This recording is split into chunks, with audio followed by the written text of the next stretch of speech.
Hello বন্ধুরা, তোমরা সবাই কেমন আছো? নিশ্চয় ভালো আছো। আমিও মোটামুটি ভালো আছি। তোমাদের সাথে আরেকটা নিউ ভিডিও নিয়ে চলে আসলাম শেয়ার করার জন্য।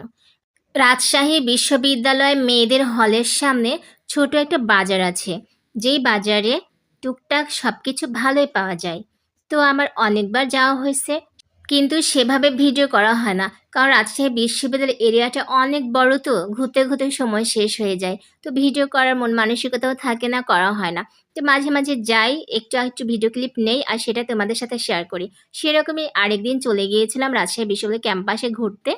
শীতকালে মেয়েদের হলের সামনে শীতের কাপড়ও পাওয়া যায়। এখানে বাছাইয়ের কোনো প্রয়োজন পড়ে না, বাছাই করাই থাকে, জাস্ট দাম দর করে নেওয়া যায়। এখানে দেখলাম যে প্রচুর টুপি ছিল, দাম মাত্র 50 টাকা করে। বেছে বেছে নিতে হবে। তো অনেক ছেলেমেয়েরা বেছে বেছে নিচ্ছিল দেখলাম, কিন্তু আমি তো ঘুরতে গেছিলাম, আমি ওইভাবে কেনার জন্য যাইনি। তারপরে আরেকটু ঘোরাফেরা করে বাসায় চলে আসলাম। আজকে আমার ভিডিওটা এই পর্যন্তই।